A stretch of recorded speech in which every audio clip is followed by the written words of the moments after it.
from Thursday. Just a reminder about the final. Ours is Wednesday and Thursday. So remember, you'll get to do the same cheat sheet for both days. It can be a full two-sided cheat sheet. It was hard to break up the final into like a day 1 and day 2 thing with separate material on each day because some of the stuff just overlaps. So anyway, same cheat sheet. You'll turn it in with day 1 stuff on Wednesday, and then I'll get it back to you on Thursday. So again, we got through a lot of indefinite integrals on Thursday. So we'll switch over here to the definites, and I believe we ended with example 9 on Thursday. Correct me if I'm wrong, but this is where we'll start here with example 10. We're going to actually do 2 problems here that say to evaluate the definite integral. So, of course, that means you've got an upper and a lower bound. Now, if you look at this integrand here on number 10, the x is fine. We can integrate that, no problem. But 1 over x squared, we need to rewrite that first. That would be the same as x to the negative 2nd power. So again, I'm going to leave x the way it is, but then change that to be x to the negative 2nd. So let's start integrating. Add 1 to your power, put your new power on bottom, minus back here, if I add 1, and remember you're adding 1, not subtracting, so that would be a negative 1 power. Put your new power on bottom. I may try to simplify that real quick before I do anything with the bounds. X squared over 2 is fine. These 2 negatives right here would actually turn into a positive, and if you move that to the bottom so it has a positive power, I guess the only thing we would have left on top is just a 1. So this is what we're working with here, going from 1 to 2, plugging in the 2 first. 2 squared is 4. 4 over 2 is 2. So this just says 2 plus 1/2 minus, now when I go to plug in the 1, I've got to make sure and put parentheses around all that. 1 squared is 1, so that's just 1/2 plus 1. Then by the time you distribute the minus, you'll end up with a 1/2 minus 1/2, which is just nothing. And then look back here, this is going to turn into a minus 1.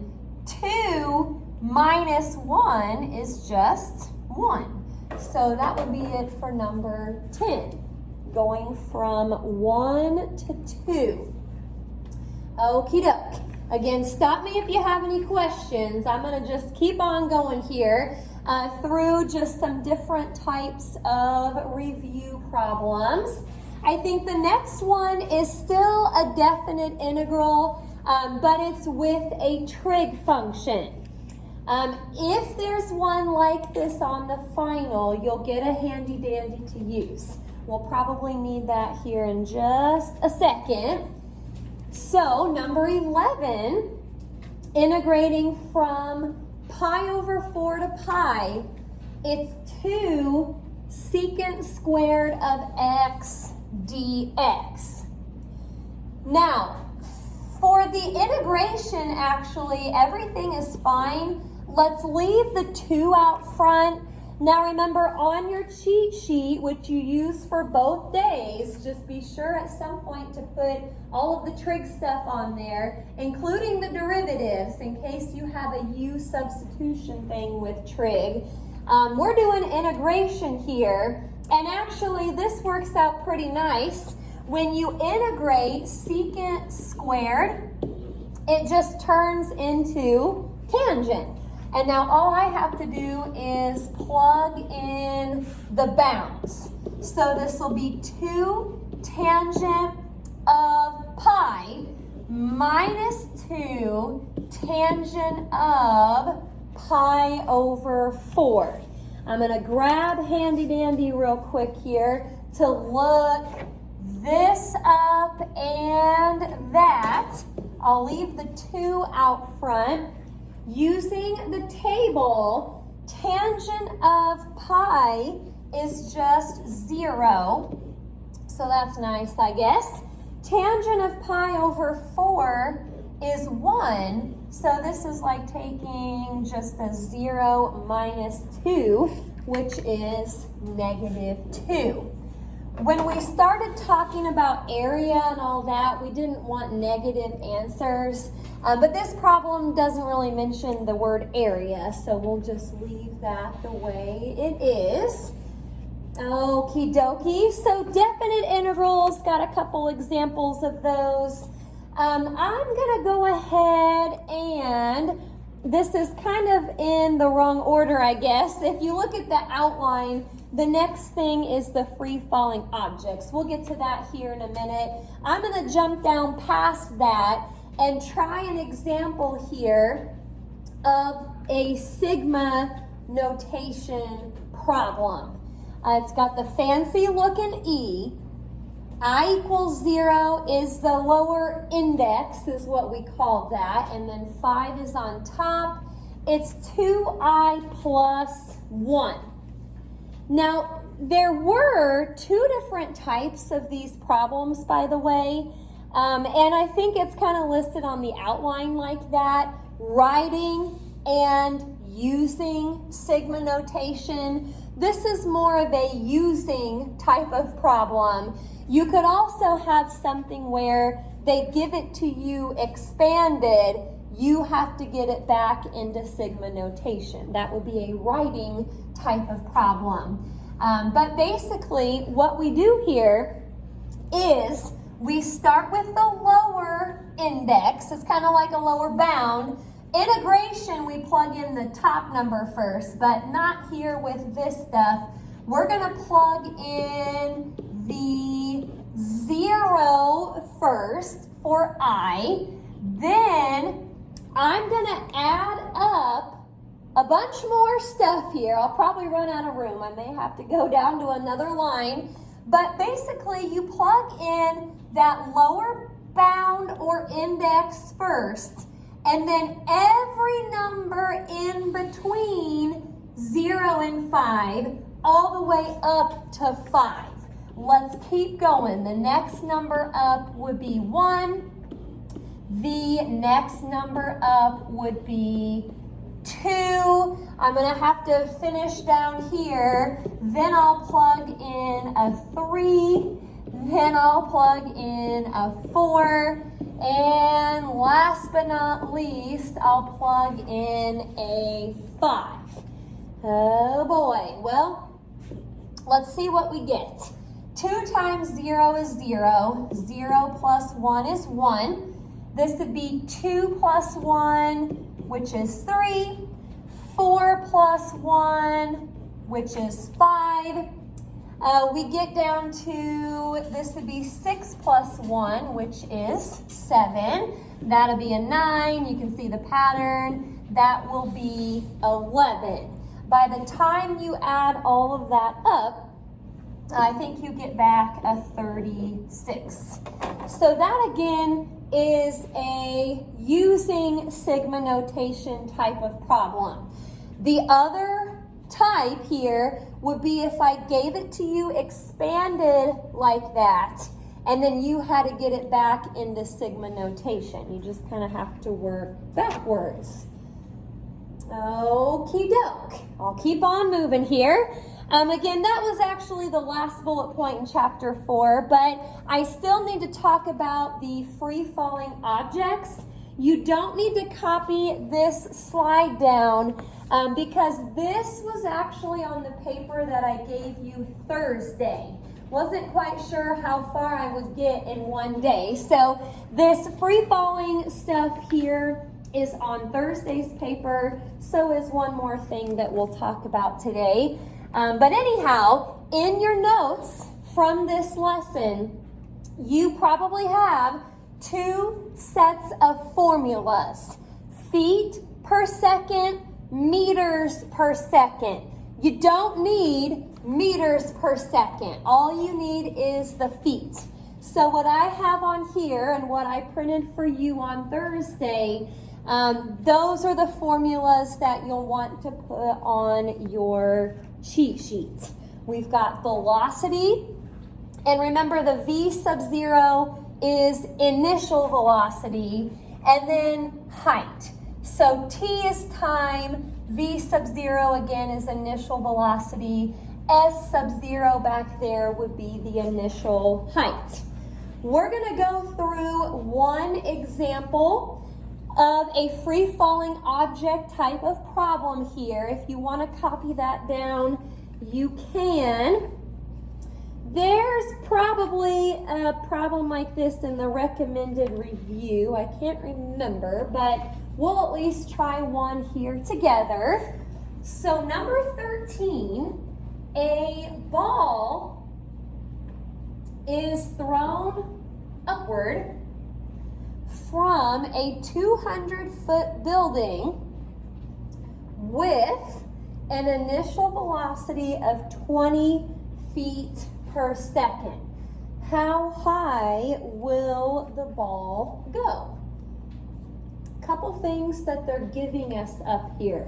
It's being thrown from a 200-foot building, and then we know the initial velocity is 20 feet per second. Now, what I like to do first is just kind of list out what I know in this problem.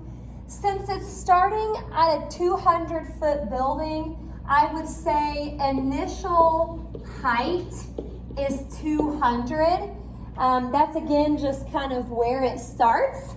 And then initial velocity is 20. I probably won't use the units anymore until I get down to the end here, but those are the 2 things that we have. Now, if you want to go ahead, we can take those formulas that you wrote down earlier and start to kind of plug in these numbers. So the S of T formula starts out with negative 16t squared. We don't know what t is yet. Plus, it was initial velocity times t, so that would be 20t for us.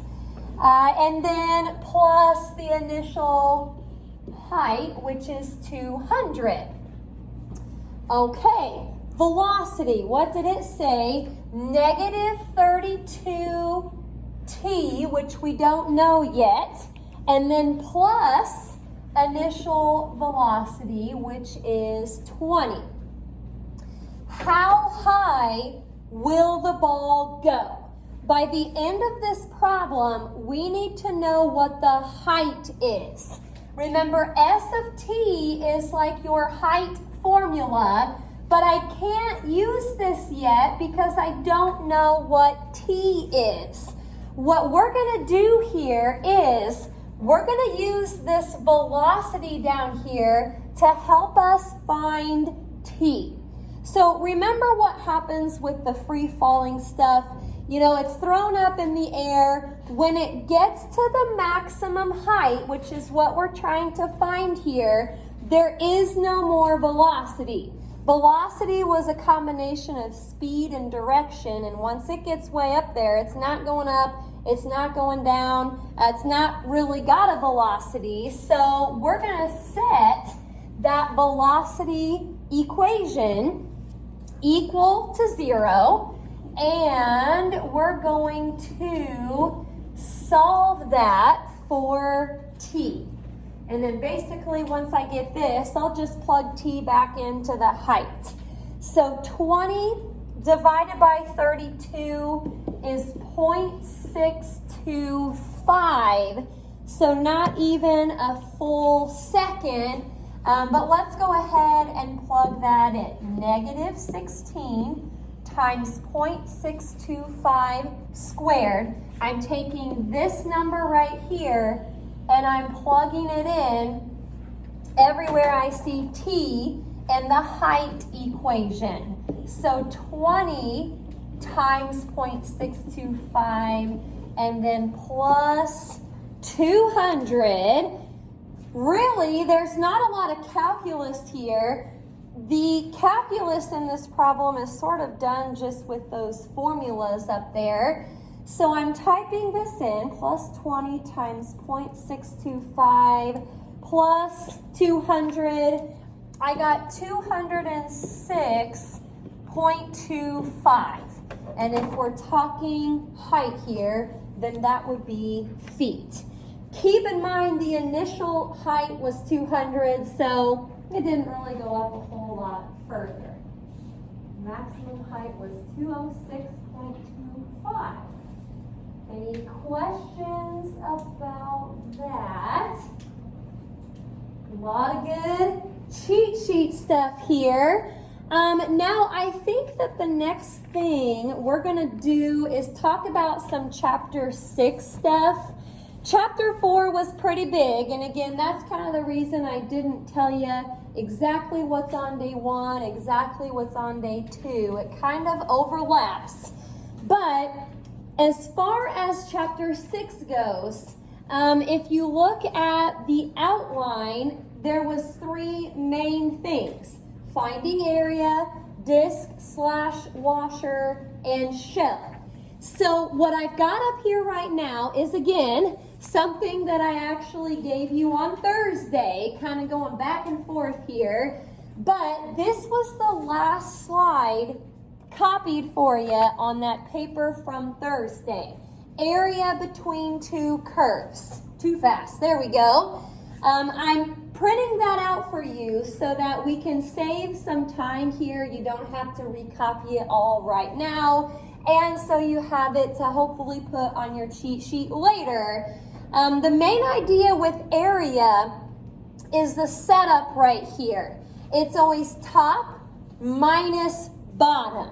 Nothing is squared. I don't even think we had really anywhere we were integrating with respect to y, or maybe we did.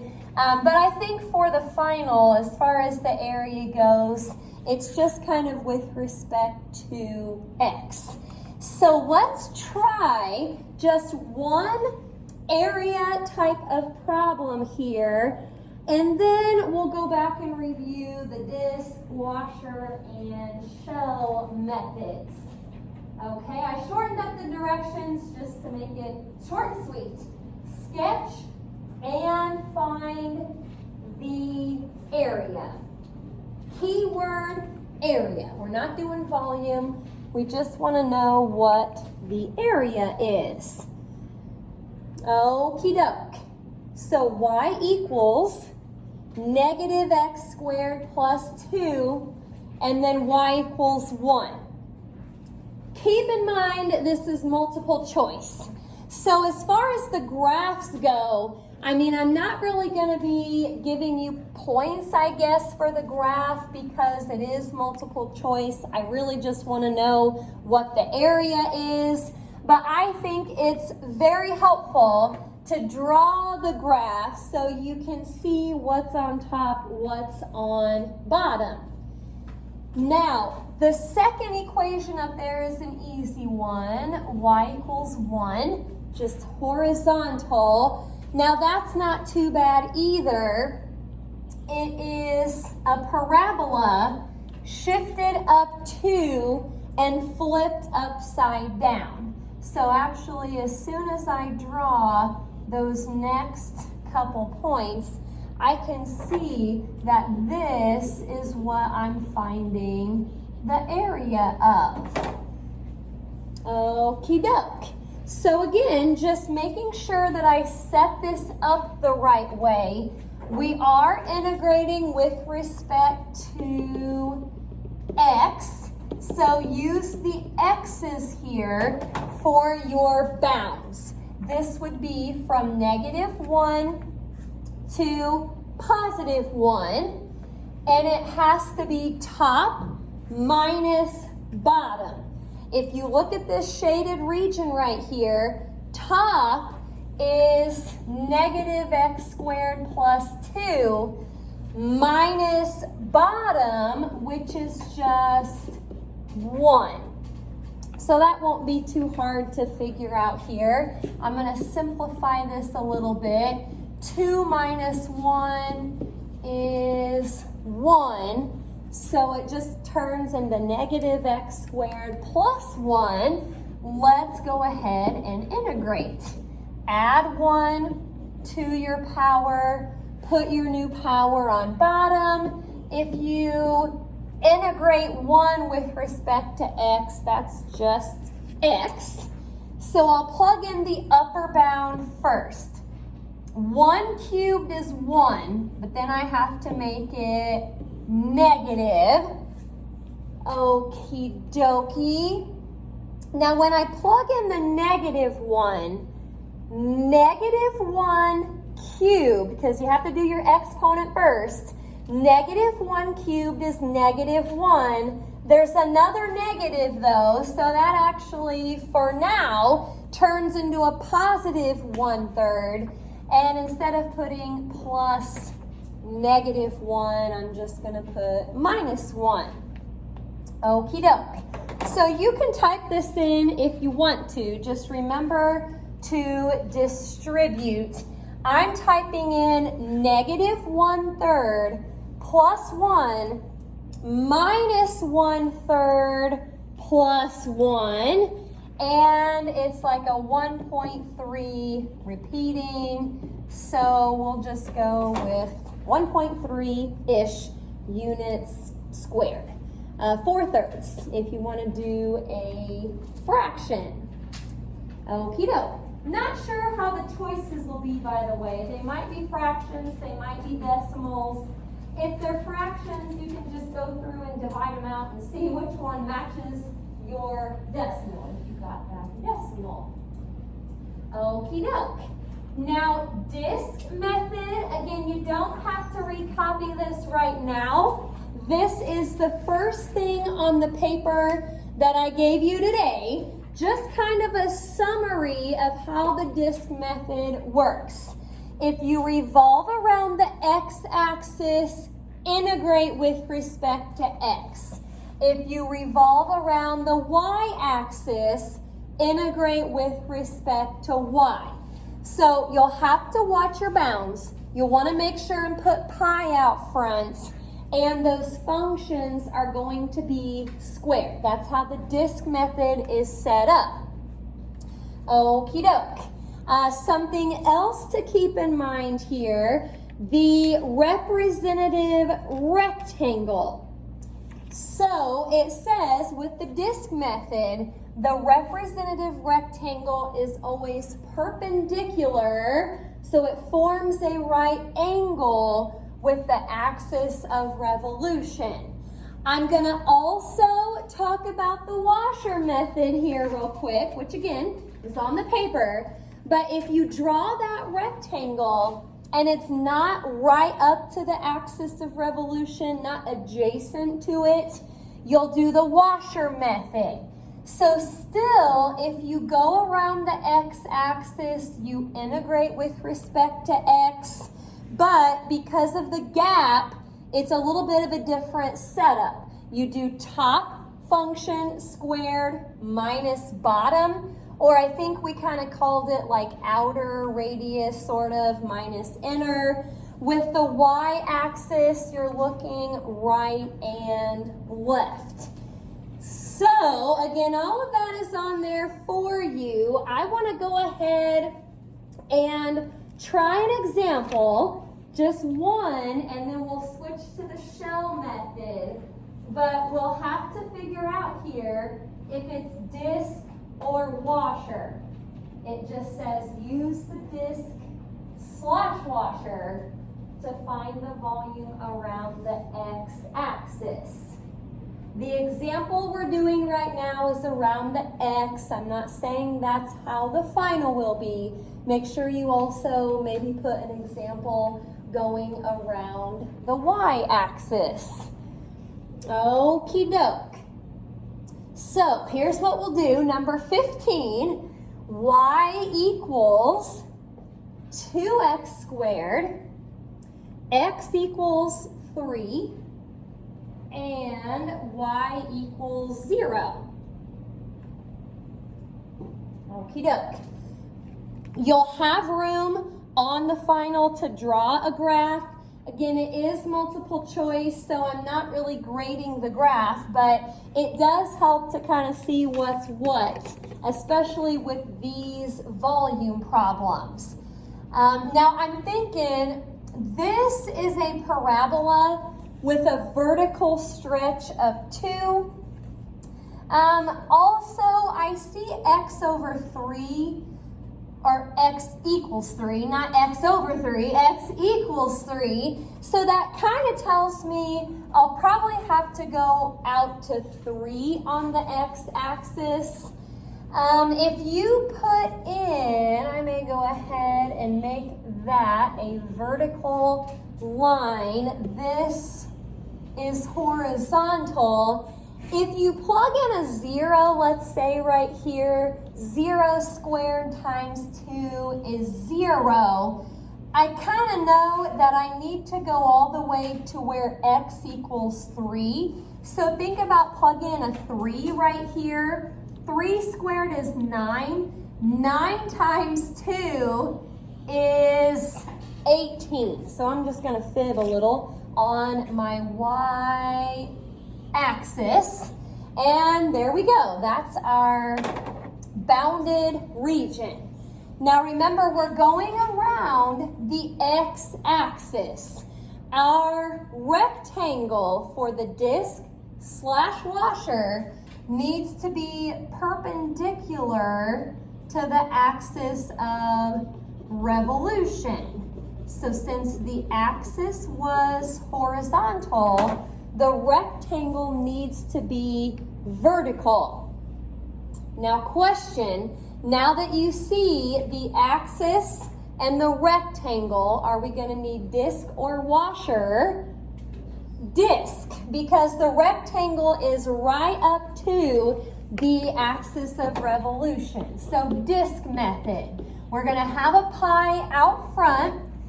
We are going around the x-axis, so the bounds here are going to be x's, taking it from 0 to 3. Okie doke. And pretty much with the disc method, remember it's f of x squared. That's usually just that first function they give you. The important function is sometimes what I call it. They're all important, but that's the one that really gave us the shape of the graph. So let's see here. We may want to simplify the square real quick. There's no plus or minus in the middle, so you can just square the 2 and then square x squared. So that turns into 4x to the 4th. Okie dokie, and let's see what happens here. I don't know, maybe I'll put a little bracket there. Leave the 4, make it x to the 5th over 5, or we could even put the 4 up with the x to the 5th. That might look a little nicer. And plugging in the bounds here, we're only going to have to plug in the 3. The 0 is just going to give you 0. So here we go. Exponent first. 3 to the 5th power is 243. 243 times 4 is 972. So I've got a 972 over 5. Again, you don't really need to plug in the 0 here. So we'll just make that 972 over 5 pi. You can do the units cubed there if you want. Again, it's multiple choice, so all that stuff will be on there. Okie doke. Questions about the disc method? I don't have a washer today. Again, that doesn't mean it won't be on the final. Make sure that you throw an example of that on there somewhere. So shell method. This is the last slide that I copied out for you. Shell method is backwards. When you revolve around the y-axis, you actually integrate with respect to x. There's a 2 pi out front, and the function's not being squared, you're just multiplying it by x. Now, f of x, the part in there, is just the height of the shell. That's, again, usually just that first main function that they give you. Now, going around the x-axis, it's going to be integrating with respect to y.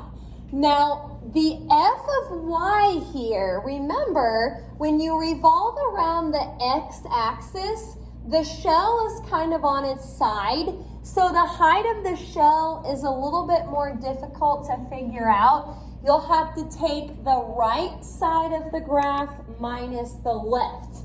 That pretty much just gives you the height, how tall the shell is since it's on its side.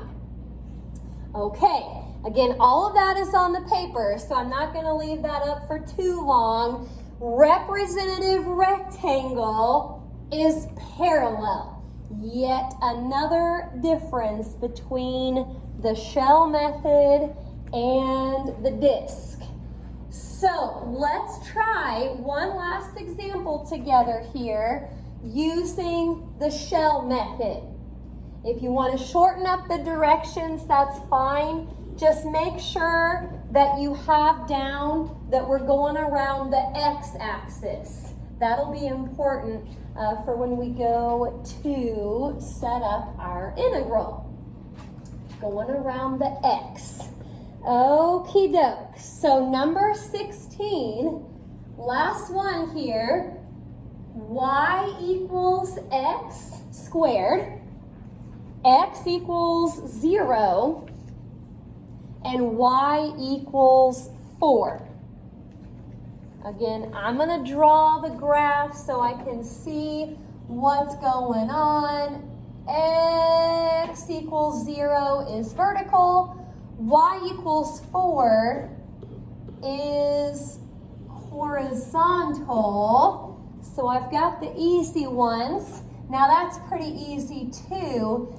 It's just going to be a parabola. It's the parent graph. So 0, 0, 1, 1. I'm just kind of drawing the right side here because I can already tell that's probably what I need. And what am I doing on this? 2 squared, that would put me up at 4. Boom, there we go. All right. Well, looking at this, I'm glad, let me shorten that up a little bit there. I am glad that it was in terms of y so I could graph it. But since this is the shell method and we're going around the x-axis, we actually need to integrate here in a minute with respect to y. So let me over here square root that real quick to get it in terms of y. I know usually when we square root both sides, we need a plus or minus. We probably don't need that here since we're just kind of doing the right side of this graph. But that's probably good here for what I plug in to my integral. However, since it's around the x-axis and my rectangle has to be parallel around the x-axis, the height of the shell is going to be a little bit harder to figure out. Now let's look at our bounds first here. We're thinking y's since we're integrating with respect to y. You can call it A and B or C and D, it doesn't really matter, but it's going to have to be from 0 to 4 since we're integrating with respect to y. Okay, now I'm going to take y times f of y. Let me come down here real quick and figure out what f of y is. If you go back to what we saw earlier, and you've still got it in front of you, the height of the shell is going to be the right side of the graph minus the left. Right side is square root of y, that was the parabola, minus the left side, which is just 0. Square root of y minus 0 is really just the square root of y. So this is our setup. Now actually, instead of the square root of y, let's think of that as y to the 1/2 power. So when I go to simplify that, this is like y to the first, or you can think of it as 2 over 2.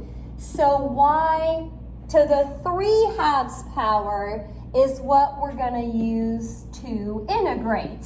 So here goes nothing. Add 1 to your power. I'm already flipping it over, but I need to wait. Put your new power on bottom. Let's make that look a little better before I plug anything in. I'm going to leave the 2 pi out front for this. So it's 2/5 y to the 5/2 power. Taking it from 0 to 4, plugging in the 4 first. Remember, the exponent goes first. So 4 to the 5/2 power is 32. Multiply that by 2/5, you'll get like a 12.8. So I can put that in right here for now, but I'm going to have to still multiply that by 2. So 25.6 pi. Again, that would be units cubed there if you wanted to throw that on. Okie doke. Disc, washer, and shell. We didn't have a washer example. Not enough time to do one of everything, but that's a pretty good review there. Any questions about that? All right, well, tomorrow, you'll just have some extra time in class to kind of work on the recommended review, to get your cheat sheets done. I'll be available to answer questions if you have any. And then Wednesday and Thursday, those are the days of our final. Just make sure you're ready to go.